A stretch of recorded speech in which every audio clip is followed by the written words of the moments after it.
Daya Gora Prestaya Bhutale Srimad Bhakti Pramodaya Puri Goswami Namine Nama Om Vishnu Padaya Krishna Prestaya Bhutale Srimate Bhakti Vedanta Swamiti Namine Nama Om Vishnu Padaya Krishna Prestaya Bhutale Srimate Bhakti Lashaka Shiladev Swamiti Namine Nama Om Vishnu Padaya Krishna Prestaya Bhutale Srimate Bhakti Siddhanta Sarasvati Namine Shival Shabala Videi Vidahitaya Klipabdaye Krishna Sambandha Vijnana Dahine Prabhave Nama Madhu Jvala Premadya Shilupanuga Bhakti Dashigola Karuna Shakti Vigraha Namostute Namaste Gauravani Shimultaye Dinataline Lupanuga Veluda Pasidanta Vantaharine Vanshakalpataru Bhyatsha Kripa Sindhu Bhyaevatsha Patitanam Pavanebhyo Vaishnavibhyo Namo. Donc on va lire un passage du Sharanagati dans la seconde partie, Bhajana Rahasya, désir intense pour le service divin. Ô mon Seigneur Hari, étant tombé dans l'illusion de ce monde, et ainsi devenu perdu et sans recours, je ne vois aucun moyen de délivrance. Ô toi, qui es le seul recours de ceux qui ont perdu tout recours, je m'abandonne à tes pieds pareils au lotus et t'accepte comme l'essence de ma vie. Je n'ai accompli aucune activité pieuse et ne possède aucune connaissance. Je suis dépourvu de toute pratique dévotionnelle et de toute adoration du Seigneur. Mais tu es empli de compassion et de bonté. Je ne suis qu'un miséricorde mendiant. Ainsi je mendie ta miséricorde immotivée. Les impulsions puissantes de la parole, du mental, de la colère, de la langue, de l'estomac et des organes génitaux se sont alliés afin de me jeter dans les vagues de l'océan de ce monde matériel, me causant ainsi une grande anxiété. Après de nombreux efforts pour tenter de subjuguer toutes ces demandes matérielles, j'ai complètement abandonné tout espoir. Ô Seigneur de ceux qui sont sans refuge, j'implore ton saint nom, car désormais tu es mon seul espoir. Donc, ce champ particulier est très important. À une étape de la vie spirituelle, il y a une sorte de confrontation entre une certaine pureté qui apparaît parfois et des certaines impuretés qui apparaissent parfois. De temps en temps, il y a une méditation puissante qui apparaît, où le mental ne dévie plus, où le mental peut percevoir des choses merveilleuses à travers le chant des saints noms. Et parfois, pour une raison qu'on ne sait pas, cette même personne peut se retrouver à envier quelqu'un. Et là, elle est perplexe, elle se dit, mais qu'est-ce que ça fait là, cette chose-là? Pourquoi cette chose indésirable qui vient dans mon cœur, cette envie se manifeste alors que j'ai besoin d'amour? Et donc c'est une grande souffrance, une grande incompréhension, parce qu'il y a quelque chose qui nous pousse à l'intérieur à pas progresser. Et on se dit, Bhaktivinoda Thakur, il prend cette condition d'existence pour nous aider, parce que c'est une âme éternellement libérée, c'est un obsédé des seigneurs, il peut pas connaître ça. Mais Krishna le met dans cette situation pour nous aider. Et qu'est-ce que Bhaktivinoda Thakur, quelle est la conclusion de Bhaktivinoda Thakur? C'est que, ô saint nom, il n'y a que toi qui peux m'aider. Parce que j'ai pas de refuge, je peux pas lutter contre ça. J'ai pas le pouvoir de lutter contre l'énergie matérielle qui me force à envier les êtres vivants. Et c'est exactement ce qui se passe dans notre vie. C'est que parfois, il y a un truc qui sort, on sait même pas pourquoi. Alors si on a fait un peu d'avancement spirituel, on peut le percevoir et pas le faire voir à l'extérieur. Mais ça quand même apparaît à l'intérieur. Et ceux qui sont moins avancés, c'est parti.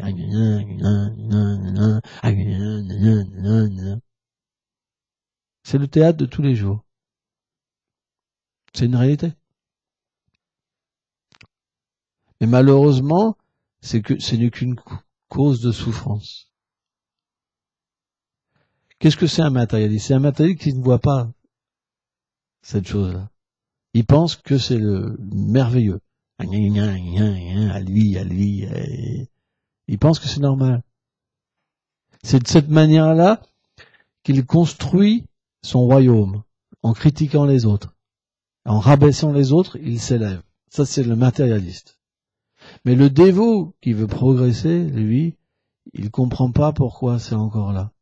Il comprend même pas comment il va pouvoir s'en défaire. Et il pleure.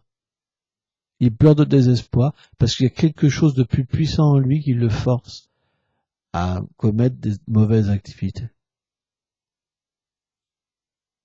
Et ça, c'est un stade de la dévotion où tout le monde doit passer et passe. À moins que quelqu'un soit un associé du Seigneur. Mais tout le monde passe par là.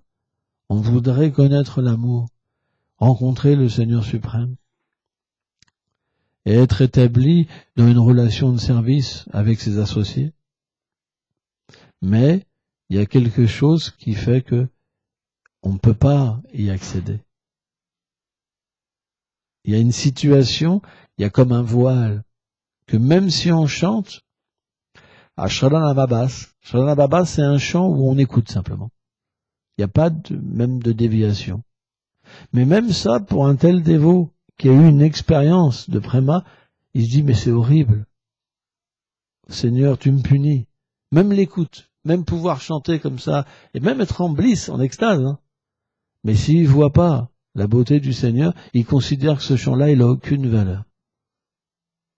Telle est la condition d'une personne qui a expérimenté au moins la beauté et la douceur du Seigneur au moins une fois.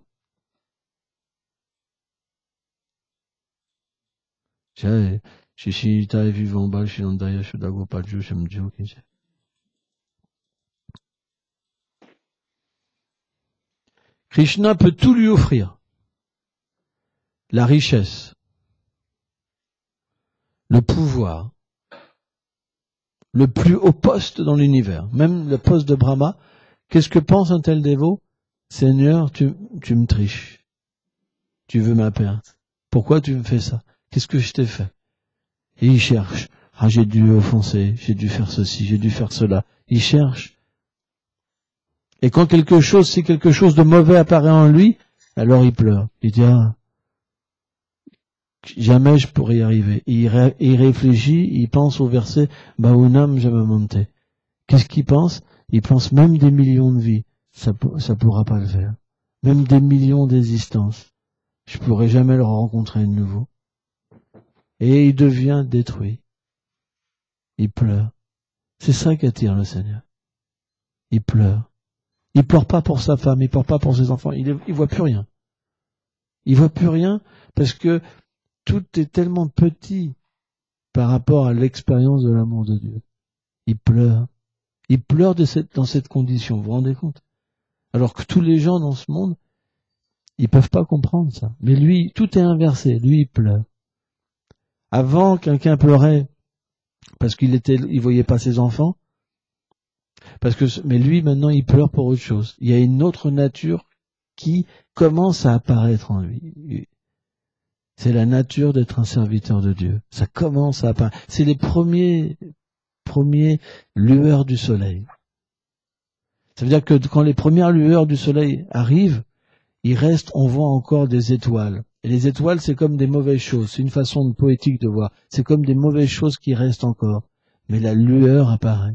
Et quand cette lueur apparaît, on peut voir, on peut se décoller de l'envie, de la colère, de la convoitise, de la concupiscence, et on les voit comme des obstacles. On les voit plus comme faisant partie de nous-mêmes. Vous comprenez? Et donc tous les attachements de ce monde se décollent aussi de nous-mêmes. Toute la réalité de nos obstacles apparaît, en fait. Quand les premiers lueurs du soleil apparaissent. Pas évident, cette situation. Et c'est pour ça qu'une personne pleure. Bhaktivinoda Thakur, il dit, c'est pas des blagues, il dit, les impulsions de la parole, du mental, de la colère, de la langue, de l'estomac, des organes génitaux, se sont tous alliés afin de me jeter dans les vagues de l'océan de ce monde matériel, me causant ainsi une grande anxiété. C'est pas des blagues. Il voit ça. Il voit ce tableau-là. Le dévot, il voit. Et c'est pour ça que, dans cette situation-là, qu'est-ce que fait le dévot? il y a le refuge puissant qui vient. Parce qu'il comprend qu'il ne pourra pas. Il a perdu la foi. Il perd la foi dans son pouvoir personnel. Avant, on était fiers de nous-mêmes. On pensait qu'on pouvait soutenir notre famille, par exemple. C'est moi qui soutiens avec mon business, mon travail. On était fiers. On avait une certaine fierté dans nos activités. Il y avait toujours quelque chose qui faisait qu'on se glorifiait un petit peu. Hein? Mais là, cette illusion part, en fait. Parce que notre but, il est différent. Et ce but-là, la dévotion, on ne peut pas l'atteindre par nous-mêmes. Chercher un travail, on peut. On n'est pas sûr de l'avoir tout le temps, mais on peut l'avoir. Conquérir une femme ou un homme, c'est possible. Avoir des enfants, c'est possible. Acheter un frigo, c'est possible. Tout ça, on peut le faire par notre force. Mais obtenir Krishna, c'est pas possible par nous-mêmes. Et là, on se retrouve dans une situation qui est complètement différente de ce qu'on avait connu. Avec les premières lueurs du soleil. On comprend que par nous-mêmes, ça ne sera pas possible. Et là, naturellement, qu'est-ce qu'on accepte? L'abandon. La patience. Des qualités divines. Parce qu'on comprend que Krishna, on ne pourra pas l'avoir. Par la force. Mais on pourra l'avoir par le fait, on comprend, de satisfaire ses dévots. C'est pour ça qu'à ce niveau-là, on devient très attaché au service des Vaishnava Guru.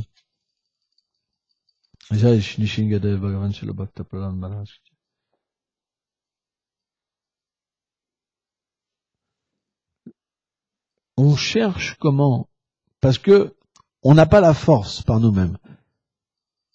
Mais Krishna nous donne l'intelligence pour trouver le moyen comment accéder quand même à cette réalité. Vous comprenez? Comment l'obtenir? Et la seule chose qu'on voit, pas tout de suite parce qu'on peut essayer de l'obtenir quand même, mais dû à ces premiers rayons, on voit que ça sera impossible par nous-mêmes. C'est pas possible. Et Krishna, il dit, il dit, je réciproque avec les êtres. Et donc, dans cette situation, le dévot, il se dit, mais c'est pas la peine. J'ai pas, c'est fini. Il devient, comment dire, en même temps, il y a un nectar qui vient, et en même temps, il y a une destruction qui se manifeste en lui. Et la réalisation qu'il a, c'est, à moins que je prenne refuge d'une personne qui est complètement libérée, qui a capturé Krishna dans son cœur et qui peut donner Krishna et l'amour pour Krishna, comme dit Bhaktivinoda Thakur, alors c'est pas possible. C'est la réalisation qu'il a face à tous ses ennemis. Vous savez, quand vous avez une armée d'ennemis qui vient et qui est prêt à vous attaquer, qu'est-ce que vous cherchez? Vous cherchez de l'aide. On est bien d'accord? Quand vous voyez tout ça, vous cherchez de l'aide. Quand vous voyez pas ça, vous êtes illusionné par ces soldats-là. Parce qu'ils sont dans votre camp. Allez! Donne-lui un mauvais coup à lui. Ouais. T'as vu, qu'est-ce qu'il t'a fait? Ouais. T'as vu lui? Vous êtes de ce camp-là. Mais quand les premières lueurs du soleil apparaissent, vous retournez contre ces personnes-là parce que vous voulez plus être avec eux. Et là, ils vous attaquent. Vous comprenez? Ça fait mal. Parce que là, l'envie, ça vous fait mal. La concupiscence, ça vous fait mal.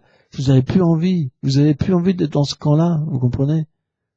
Vous n'avez plus envie de ça. Ça fait mal. Et automatiquement, vous cherchez de l'aide. Le seul aide qu'il y a dans ce monde-là, c'est ce que Guru nous a donné. Le saint nom, la connaissance, notre service. C'est le seul aide qu'on a. Et naturellement, Guru, il est très puissant. Le Guru est très puissant. C'est considéré comme le lion. Quand le lion, tous les animaux, ils se font la malle. Et de la même manière, quand vous prenez refuge, vraiment refuge. Parce que le Gourou, il vous donnera pas refuge tant que vous avez de la force.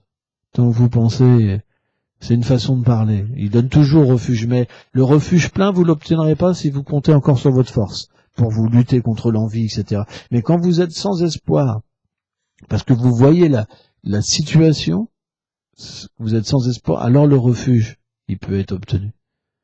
Et quand le refuge est là, l'envie, la convoitise, la colère, ils peuvent pas se battre contre un Vaishnava. C'est pas possible. À partir de là, toutes ces choses-là restent au loin. On atteint le stade de Nishta. Nishta, c'est quand la passion et l'ignorance sont apaisées, comme endormies. Et la vertu prédomine. Donc la vertu, c'est quoi? La fixation dans le service de dévotion. Et le bonheur qui en vient, en fait, de servir le Seigneur suprême. Et naturellement, ce bonheur, ça donne un grand courage. C'est pas un courage pour obtenir la position, mais un courage pour servir plus. Un enthousiasme pour servir plus. Pour toujours parler du Seigneur suprême. Pour toujours le servir. Et naturellement, au fur et à mesure qu'on progresse, au fur et à mesure, toute cette concupiscence, cette envie va se dégrader, détériorer, graduellement. Et ça va devenir de plus en plus petit, jusqu'à temps qu'on atteigne la perfection et que ça devient pur. Et là, on peut naturellement voir le Seigneur suprême. C'est pour ça que tant qu'on n'est pas délivré des influences des trois gunas, on ne peut pas véritablement glorifier le Seigneur, parce qu'il apparaît pas. Il est nirguna, il est au-delà de l'énergie matérielle. La religion ordinaire, elle ne permet pas de voir le Seigneur suprême. Même la vertu ne permet pas de voir le Seigneur suprême. Bien sûr, il se révèle pour attirer son dévot. Il donne des petites réalisations pour attirer son dévot. Mais le stade véritablement où on est avec lui, où il peut prendre notre main, où on peut servir ses assistants, préparer des choses pour lui, personnellement, face à face, c'est Nirguna, le plan de la transcendance. Par exemple, on chante Nikunjayuno Latikisilae Alibi Yukti Alpeshaniya Tatati Daksharati Valabhasya Vandegolo Sri Charamoravinda. C'est expliqué que un tel dévot, Mahabhagavat, qui est très rare dans ce monde,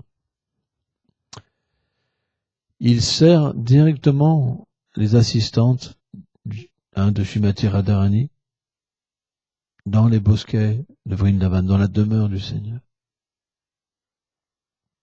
Qu'est-ce que peut faire, qu'est-ce que toutes ces choses petites peuvent faire contre une personne comme ça si on s'abandonne envers une personne comme ça? C'est pas possible. Par contre, si l'abandon est pas total, ça persiste. C'est pour ça que, de toute façon, si on progresse, on verra cette réalité et on sera obligé de s'abandonner. Tant qu'on ne progresse pas, on est bien avec notre envie, notre concupiscence. Il n'y a pas de problème. Mais on fait aucun progrès. Il n'y a pas de progrès. On dort pendant notre chant, il n'y a pas d'écoute. Ça veut dire que pour nous, la vie spirituelle, c'est secondaire. Ça, c'est Kanishta Bhakta. C'est sur un autre plan.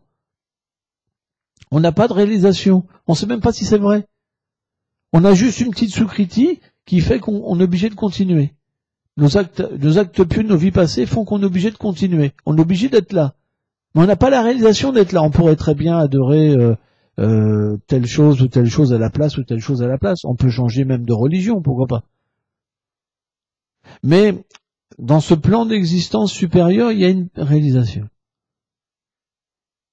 Et la réalisation fait que on a une preuve. Avant, il n'y a pas de preuve. Avant, vous pourrez dire, moi j'en ai marre, je m'en vais. J'ai vu des dévots dire ça. Mais quand il y a une preuve, c'est pas possible. Vous pouvez pas vous en aller. Vous pouvez pas arrêter le processus. Parce que ce que vous avez vu, c'est tellement beau que vous êtes obligé de continuer. Or, Bhaktivinoda Thakur, il parle de dévot. Là, c'est le plan où il y a une réalisation. Bien que la personne, elle est assiégée de partout, elle a vu quelque chose, elle a perçu quelque chose, elle a réalisé un aspect, une miséricorde du Seigneur suprême. Elle a pu percevoir la douceur. Même si elle est attaquée de partout, même si elle est dans une situation de souffrance, elle ne peut pas revenir en arrière. Elle ne peut pas se dire, je me suis trompé, concupiscence, je me suis trompé envie, c'est vous mes amis. Revenez s'il vous plaît, je me remets dans votre camp, c'est trop difficile de vous voir en tant qu'ennemi, vous êtes trop puissant, je m'abandonne à vous. Vous comprenez? Vous pouvez plus. C'est pas possible. Parce que si cette situation-là, elle se manifeste, c'est que vous avez une vision supérieure. Vous pouvez voir que il y a quelque chose que vous voulez plus. Vous voulez plus participer à ce monde qui détruit tout. Vous voulez plus être un destructeur. Parce que vous avez accepté le service d'amour du Seigneur. Par exemple, Ahmad, hier, il me disait, quelqu'un il avait rencontré, il lui avait dit, va pas, t'as pas besoin de ça. Il dit, mais si, j'ai besoin de Dieu. Parce qu'il comprend ça. Il comprend qu'il en a marre d'être fatigué, d'être avec des ennemis, avec des choses qui l'attaquent à l'intérieur, et qui fait qu'il a envie de les être. Il n'est pas heureux comme ça. Donc il est revenu. C'est une preuve qu'il progresse. Il a de l'opposition. Les gens viennent même lui dire, mais il a la force d'aller dans le bon chemin. C'est la preuve qu'il y a une réalisation à l'intérieur. Donc tout le monde a une réalisation spirituelle. Sans ça, on ne pourrait pas continuer. Si le Seigneur ne réciproquait pas avec nous, on ne pourrait pas continuer. Parce que tous, on rencontre ces obstacles. Tous, on souffre de voir la vérité. Parce que la vérité, elle est difficile à avaler. Mais, elle nous donne de pouvoir traverser toutes ces mauvaises choses aussi. Vous comprenez? Alors qu'un matérialiste, quand il voit ça, il répond à toutes ces choses. Et en plus, il fait que s'enfoncer dans l'ignorance. L'ignorance, c'est quoi? C'est quelque chose qui nous empêche de comprendre qui on est et d'aller vers l'amour. Si vous voyez tous les gens matérialistes, ils n'ont pas la possibilité de développer l'amour. C'est un tout petit amour qu'ils ont. Et vous voyez qu'ils ne sont pas satisfaits dedans. Qui a vu des matérialistes satisfaits? Vous pouvez penser que ça existe et pourtant, quand vous les voyez autour de vous, vous voyez toujours la même chose. Il y a juste une apparence. Quand vous entrez un peu dans leur vie, waouh!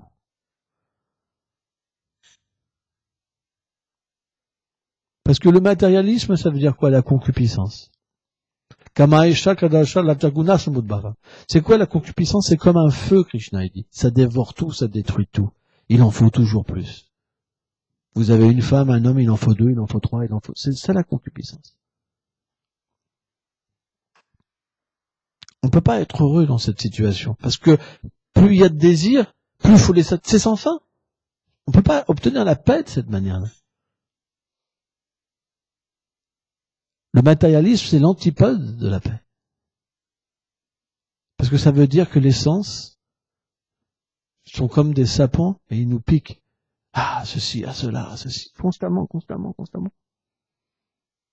Vous les voyez, vous allez chez eux, ils ont la télé, la radio en même temps, le machin, le bip.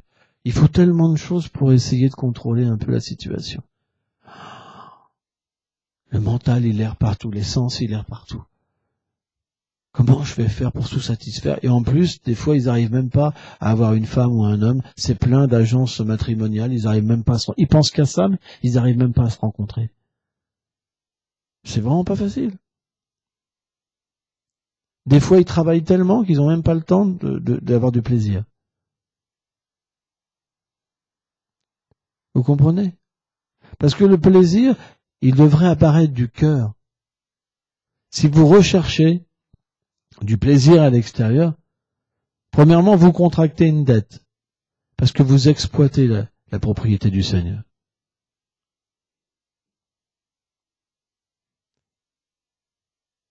Et quand vous êtes endetté, on ne peut pas se sentir bien, se sentir heureux.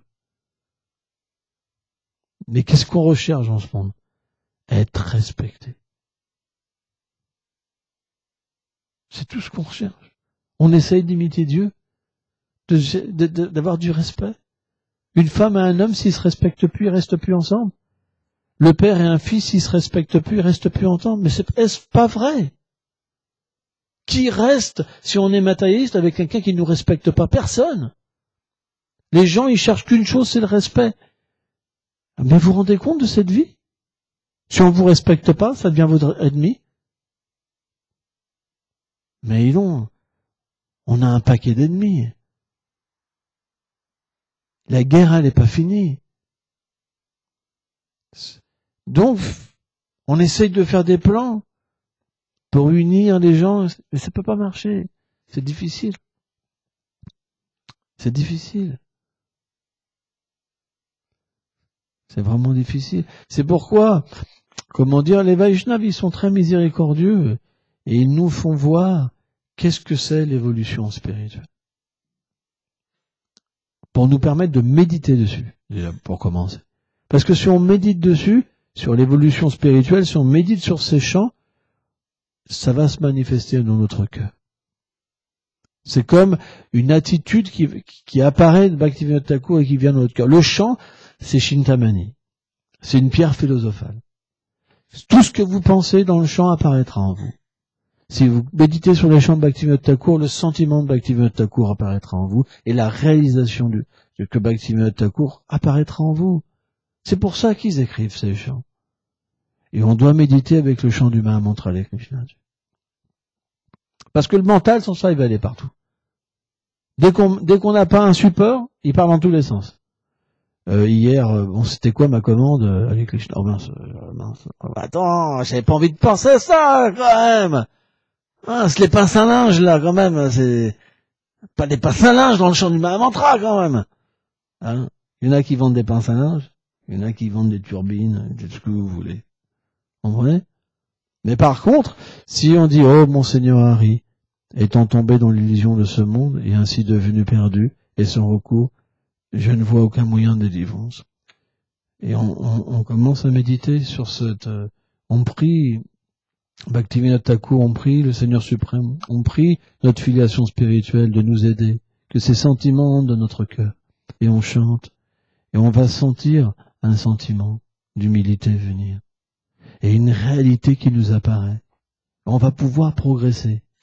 Parce que si on chante de cette manière-là, comme les paroles de Bhaktivinoda Thakur, elles sont pures, le chant des saints noms, qui est le Seigneur lui-même, il sera heureux qu'on prenne le support de son dévot. Et le chant nous donnera l'essence des chants de Bhaktivinoda Thakur.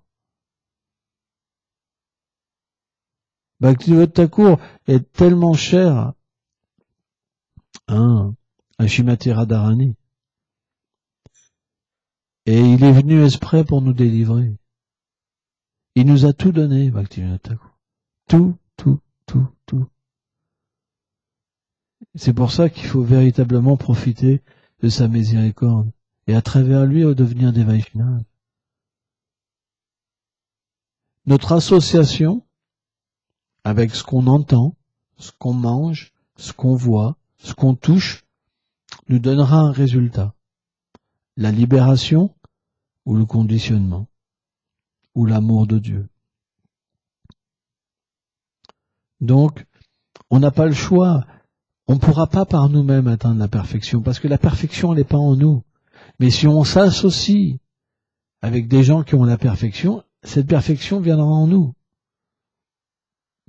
On dit toujours, et souvent, dis-moi qui tu fréquentes, je te dirai qui tu es. Or, le Seigneur est dans notre cœur. Et il peut nous donner ce moyen de progresser. C'est très important. On fera des erreurs. Ces monstres viendront. Ils nous pousseront à agir. Ah, envie-le. Et t'as vu, il t'a parlé comme ça. Il t'a pas respecté. Ça arrivera. Vous pourrez pas éviter ça. Ça arrivera tous les jours. Et des fois, ça vous laisse tranquille. Et c'est autre chose. C'est la concupiscence. Vous devenez attiré par un autre. Mince. Et puis après, vous avez faim. Vous avez envie d'un gros plat de pâtes ou des pizzas plein. Pas une, des dizaines, des centaines. Oh. Et puis après, c'est ça. Il y a toujours quelque chose qui va vous emporter. Toujours. Mais si on a au moins une bonne pratique, tous les matins, une pratique pure, une prière qui est pure, l'aide viendra. Et on aura la force graduellement de ne pas répondre aux impulsions. Et de prier.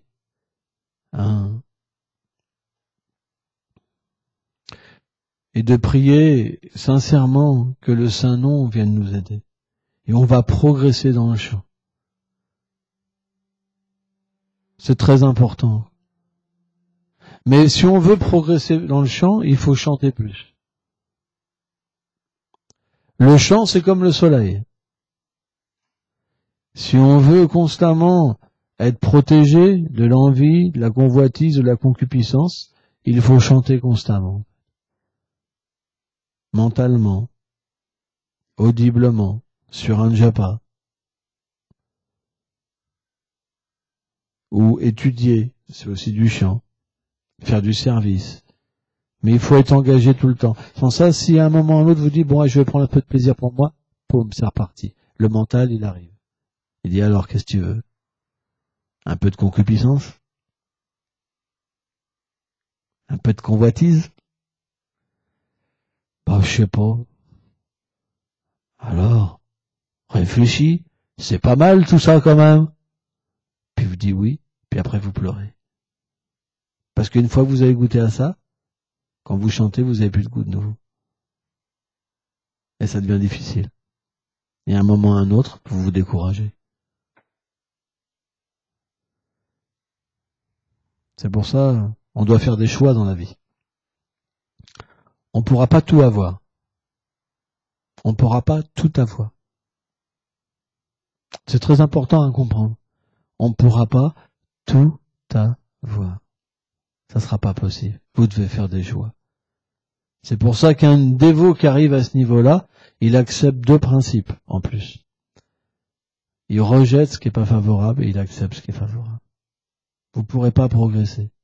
Au fur et à mesure qu'on progresse, au fur et à mesure on rejette des choses, on accepte des choses. Vous ne pourrez pas rester au même niveau. Parce que si vous restez au même niveau, vous avancerez pas, vous serez malheureux. Vous serez obligé de progresser. Qui veut rester malheureux? Levez la main. Si on est malheureux, c'est qu'il y a quelque chose qui va pas en nous. Et pourtant, vous n'aurez pas changé. C'est mystique, l'énergie matérielle. C'est mystique. Mais vous vous rendez compte? On n'est pas heureux, full bliss, non. On n'est pas heureux. Mais par contre, on n'a pas envie de changer. Il y a un problème. Vous ne pensez pas qu'il y a un problème? Qui veut se remettre en question? Personne. Sauf quelqu'un qui a pu voir la vérité. Ou quelqu'un qui s'associe avec des gens qui ont vu la vérité. Parce que ça revient au même. C'est pour ça qu'il faut venir écouter. Il faut venir s'associer avec les sadhus. Parce que de cette manière-là, l'envie de sortir, l'impulsion, comment dire, la force d'aller au-delà viendra en nous. Et on renoncera à certaines choses qu'on aimait bien pour accepter des choses supérieures et on se rendra compte graduellement qu'il nous amenait à souffrir. Et on les chérera plus, on ne pourra plus jamais les revoir. C'est la nature de la bhakti. Plus on va vers la beauté, plus on délaisse des choses qu'on croyait belles et qui n'étaient pas belles finalement. Donc c'est quelque chose qui est graduel, mais tout le monde devra progresser. Or au début, c'est comme des choses grossières. Par exemple, on mange pas de viande, on mange pas de poisson. C'est des choses grossières. On joue pas de jeux de hasard, par exemple. On prend pas d'intoxicants, pas de cigarettes, pas d'alcool, tout ça. C'est des choses grossières. Même au début, il y en a qui ont du mal à arrêter ça. Mais quand on entend la vérité, on sent que c'est pas bon. On sent que ça va pas.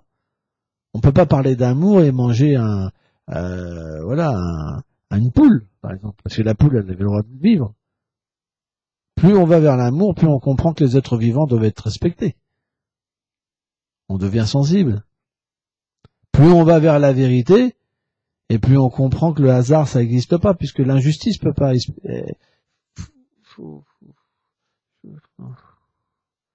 L'injustice peut pas exister. Parce que si la vérité existe, elle est partout. Elle contrôle tout. Directement et indirectement, à travers ses énergies. C'est pour ça qu'on joue pas de jeu d'hasard. Si la vérité existe, on n'a pas besoin de substances enivrantes pour être dans l'ignorance, de prendre de la drogue pour oublier notre souffrance, de boire parce qu'on est malheureux. Ça, c'est l'ignorance. La cigarette, c'est l'ignorance. On peut pas, avec l'ignorance, être heureux, aller vers la vérité. Pourquoi on s'intoxique? C'est parce qu'on essaie de trouver un moyen artificiel pour oublier. Parce qu'on veut se couvrir d'ignorance pour pas comprendre notre problème. Et la vie sexuelle illicite, c'est quelque chose qui est pas beau. Les relations entre hommes et femmes, elles doivent être dans une harmonie divine. Donc on ne peut pas accepter ces choses-là. Mais ça, c'est des choses grossières. Et après, il y a des choses subtiles qu'on découvre en nous.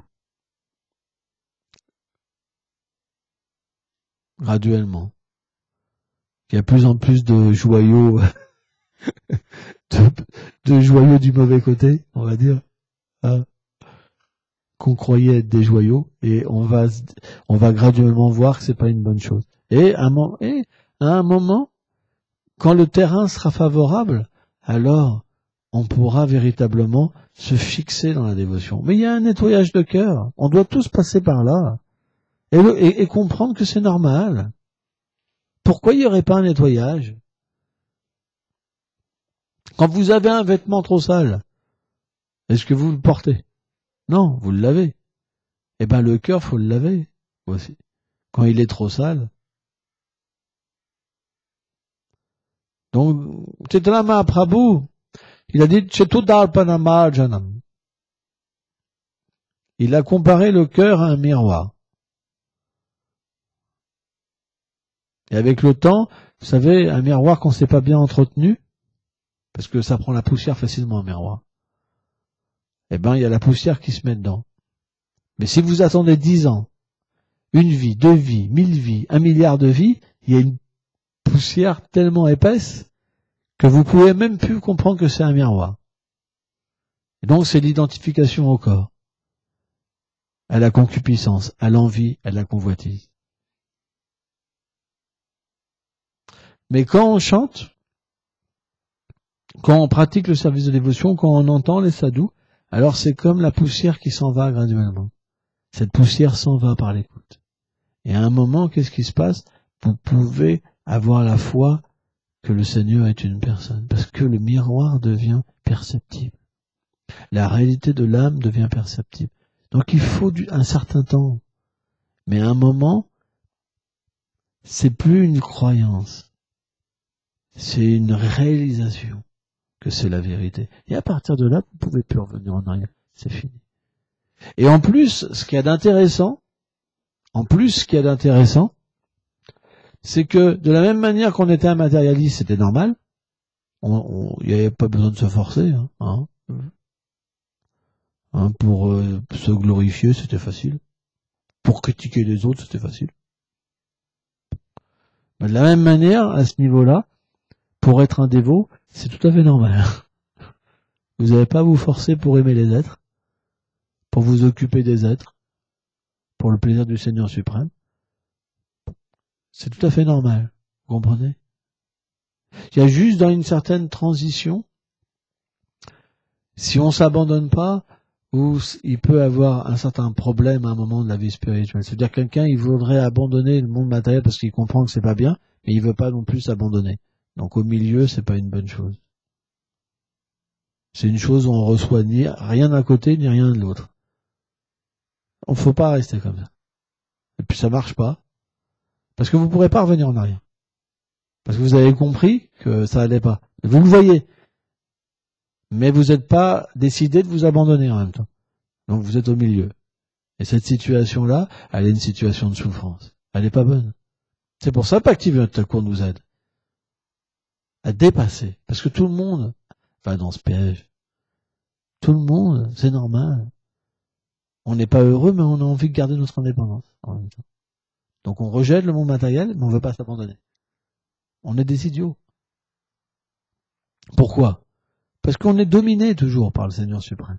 Simplement, dans cet état-là, il reste loin de nous, alors qu'il est dans le cœur, mais loin de nous. Alors que si on s'abandonne, on peut voir la réalité dans toute chose et comprendre que c'est normal, il est partout. Vous comprenez? Donc, un jour, on en viendra à faire le pas. C'est pas si simple que ça. Beaucoup de dévots sont mieux. C'est normal. Mais un jour, on pourra faire le pas. Parce qu'on ne pourra pas rester dans cette situation-là. On ne pourra pas revenir en arrière et on ne pourra pas rester dans cette situation où on ne voit pas l'objet d'amour. Où on ne peut pas aimer Krishna. Parce qu'on a besoin d'aimer. Mais la matière ne nous permet pas d'aimer véritablement. Personne dans ce monde peut nous donner un amour parfait et illimité. Et on ne peut pas être satisfait de cette façon. On peut se dire c'est la vie. C'est la vie, c'est la vie, c'est la vie. Mais ça résout pas tous les problèmes. Juste une phrase. Parce que quand vous rentrez chez vous et que c'est pas ce que vous cherchez, un jour, 2 jours, 3 jours, 4 jours, à un moment ou à un autre, vous pouvez vous poser la question, est-ce que je vais pas changer? C'est pour ça que les gens divorcent, ni plus ni moins. Et puis un jour, il y a une belle jeune fille, un bel jeune homme qui fait un sourire, puis c'est parti. Et puis vous rentrez chez vous, finalement vous avez qu'un cadeau dans votre mental.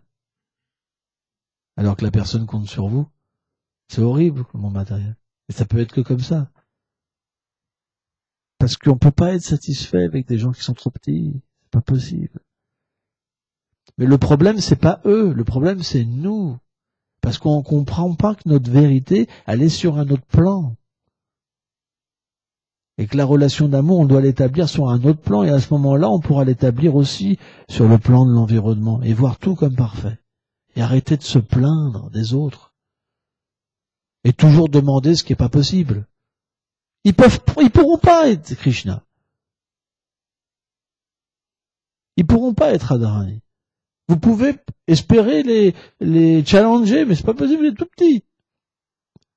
Votre vie, elle est misérable, vous êtes tout petit.